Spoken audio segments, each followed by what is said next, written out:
You got a rock right there.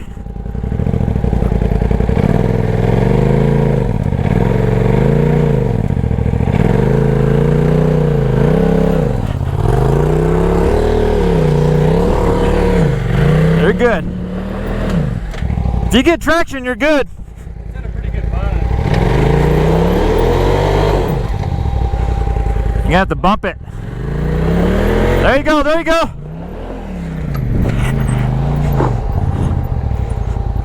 Don't be doubting me, buddy. Man, you're crazy. Don't be doubting me. Hello, and welcome to the Bullitt Outdoors YouTube channel. Today we find ourselves at Moody Hill, which opened up about a week ago. So we'll see how tore up it really is. We've got Taylor with us, and yeah, this should be fun.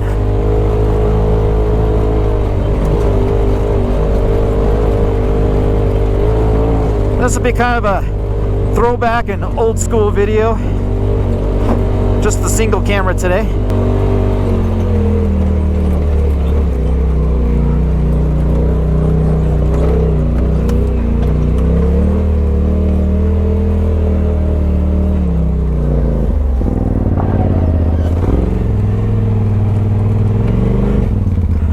Alright, let's see where they are.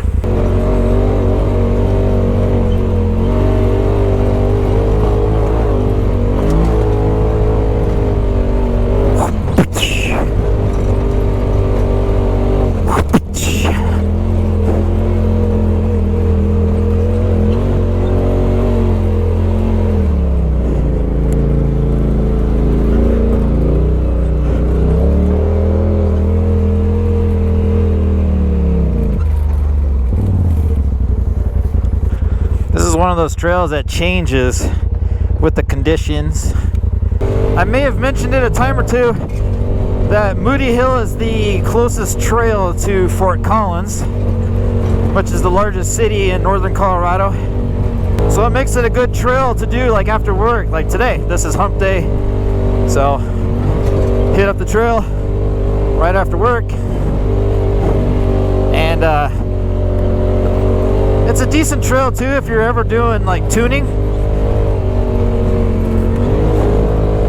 Being the closest trail is basically, you know, your go-to if you're changing tunes and want to see what it does, or suspension settings or anything like that. I mean, it doesn't really have like a lot of super high speed stuff where you can really open it up. But you kind of get an idea of what's going on and the conditions that you're presented with.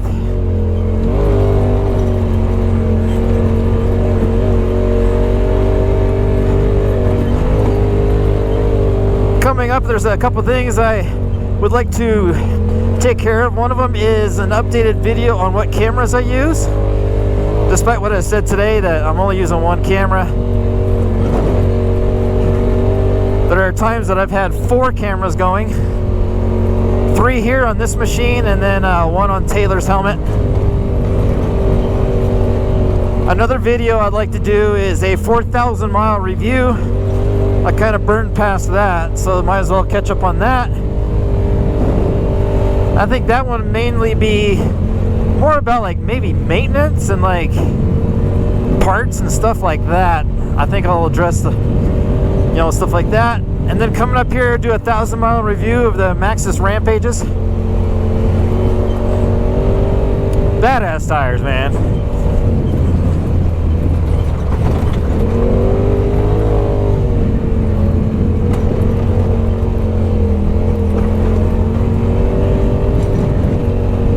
It may or may not rain on us here.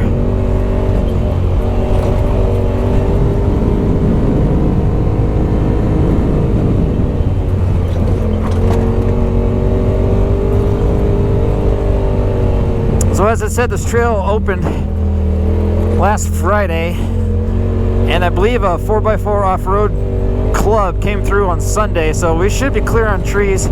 I do have my chainsaw with me, just in case.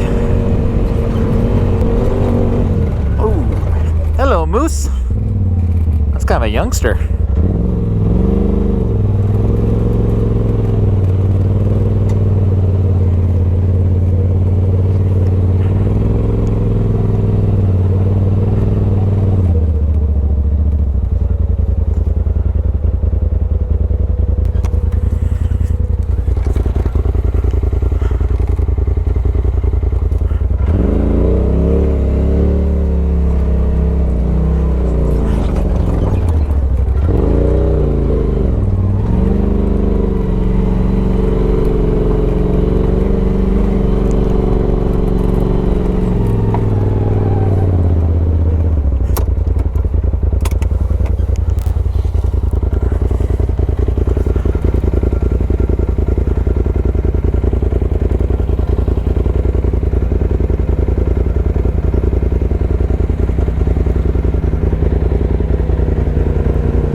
Did you see the moose? Yeah. Okay. Hey, mine doesn't seem like it's making much power. You think it's the elevation? It's probably all this beef in here. That's true. I don't usually have somebody ride with me. So as I said earlier, I'll do a 4,000 mile review. That'll be a standalone video. But something I wanted to touch on is kind of like, what would it take for me to trade this in? And because I love this machine. I really do. Now I've made, you know, changes, improvements, modifications, blah blah blah. I mean, who doesn't do that, right? And you know, what would it take for me to get a new unit? And like the Turbo S 72 inches, I mean, I think I would be okay with the 72 inch machine. This one here is around 69 inches, so I wouldn't be necessarily sacrificing or giving up much or whatever. Now the ride would be a lot smoother, there's no doubt about that. Now, I'm not disputing that. However, is that enough for me to trade it in? And the answer is no, because it's the same horsepower, same transmission, you know, it's the same machine, just a little bit wider, and I'm not interested in that. The Pro XP, which is interesting because as I spoke to the engineer at Rally on the Rocks in 2019, that was one thing that I mentioned to him that I would change, is that on a 64-inch machine I would have a little bit longer wheelbase. And lo and behold, a month or whatever later, they debuted the Pro XP. However, it's the same situation. Same engine, relatively speaking. I mean, there's a little bit of difference, but same engine, same transmission, and there's really nothing there that would necessarily drive me to get rid of this machine. So with that said, what would it take? I think it needs a 3-speed transmission. Now I am one of the naysayers that kind of goes against the gear reduction crew. You have that faction of people that whine and complain about needing lower gears, and I'm not one of them. I think it's just fine. However, given the option, I would do it. And a 3-speed transmission would allow that. You could have a deep low gear, like a granny gear, and then you can have your low and high, or however you want to call it, low, medium, high, I don't know. But then you're given those options. That would be pretty cool, a 3-speed transmission. Not that I've had any issues with the transmission and transaxle. I do think they should probably go back to a separate system and separate the two. And speaking of naysayers, there's those that believe the CVT should be done away with. And I am not one of those. I don't have a problem with the belt. Never had a problem with the belt.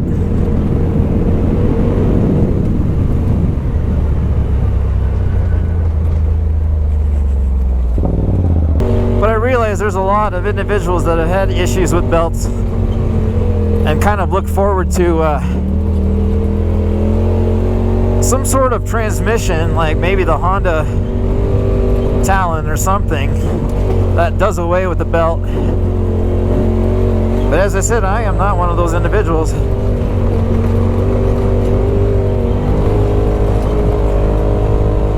I think the belt works just fine.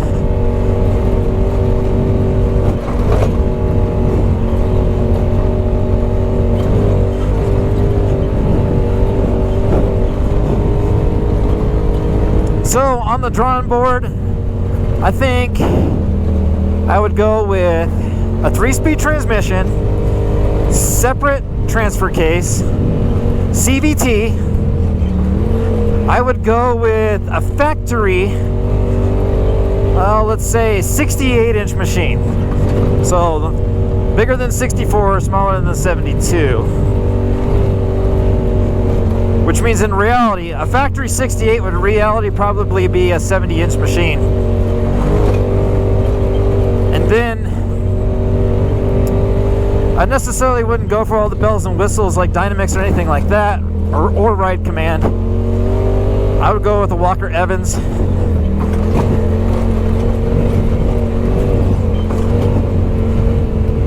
slightly longer wheelbase. So a Pro XP, 68-inch, 3-speed transmission, transfer case, high clearance radius rods and A-arms, 200 horsepower minimum.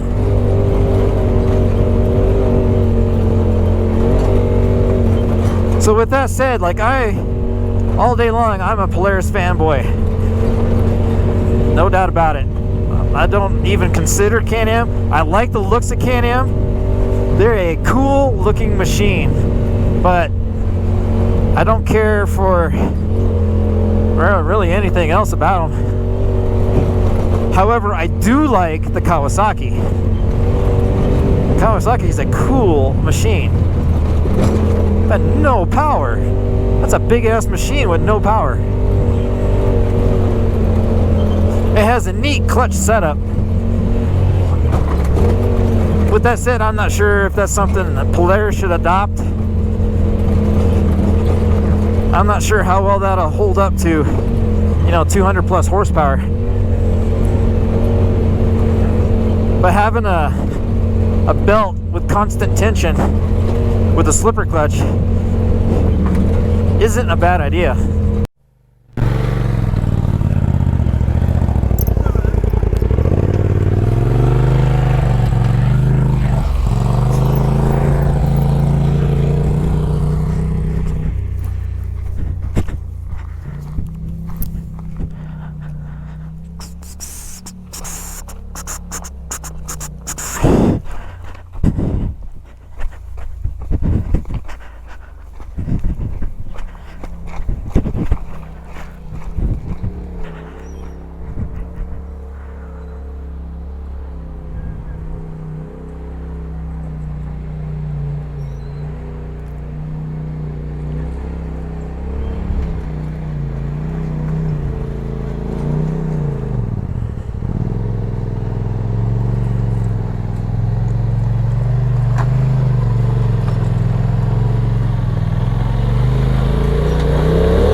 Yeah?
Okay, hard driver.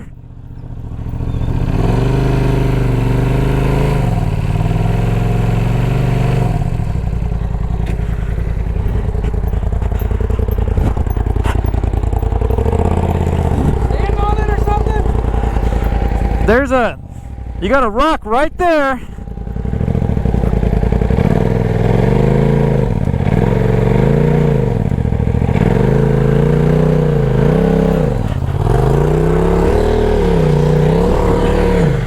You're good. If you get traction, you're good. It's in a pretty good bind. You're gonna have to bump it. There you go, there you go.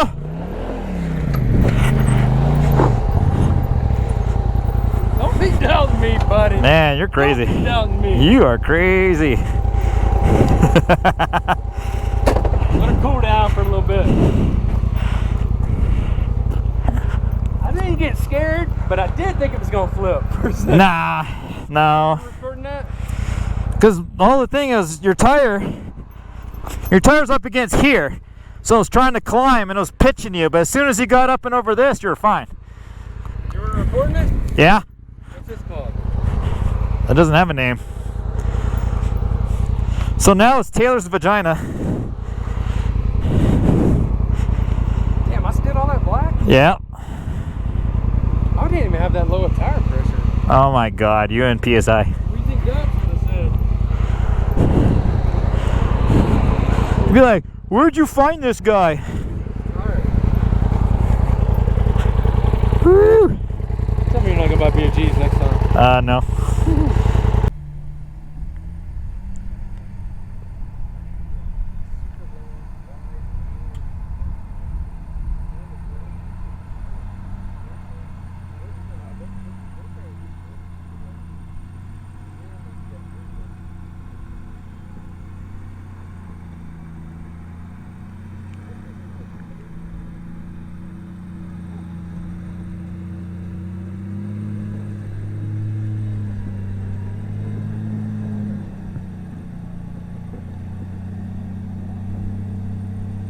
It's boring.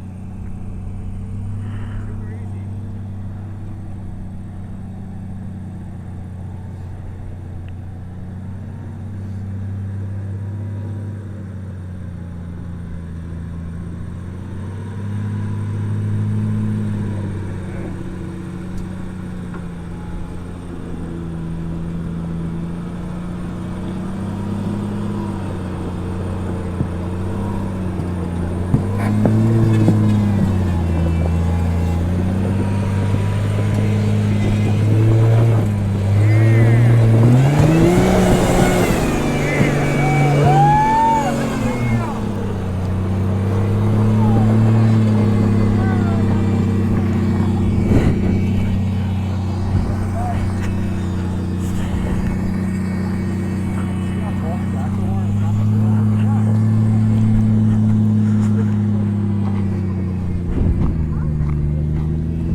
Tractor tires. Easy.